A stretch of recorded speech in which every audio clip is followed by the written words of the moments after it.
kasih cek Kanjeng Nabi. Oh. Ieu kalau inget ka dongeng Gus Dur teh. Atuh aya Cina kawau Gus Dur pae anu sok nyumbang segala rupana anakna mohon wasiat ta bapana teh ka anakna kalau aku mati nanti bilangin sama Gus Dur. Hayya. Apa kok? Supaya disolatin sama Gus Dur. Bebejannya. Pae, Gus, kenapa? Ayah saya meninggal. Ya udah kalau udah meninggal, tapi ada wasiat. Kenapa? Mohon disolatin katanya. Kabehan bingung. Masa sih nggak disolatin? Cak orang NU kabehan nentang kan? Nggak boleh atuh dia sama Cina. Cek Gus Dur bawa ke masjid. Orang NU kaget kabeh. Ini Gus Dur ada apa sih? Nggak usah bingung-bingung bawa ke masjid. Orang wasiat kok. Orang NU kabeh ngalah wudu kan?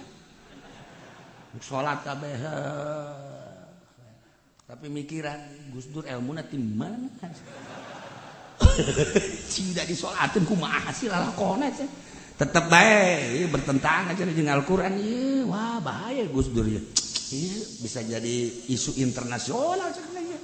Masa di Indonesia aya Cina disolatin? Kabeh ge ngaromong di luar, tapi ngomong mah ka Gus Dur wani. Ayo, masuk masjid. Masuk masjid.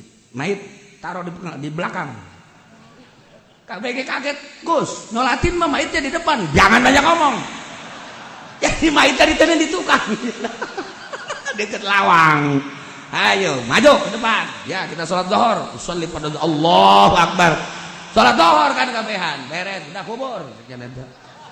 Beres, cek anak nanti kok di belakang sih? Iya, sebab ini mah kan lain agama. Kalau agama Islam, maitnya di depan. Kalau agama non Muslim di belakang. Oh begitu ya? Iya.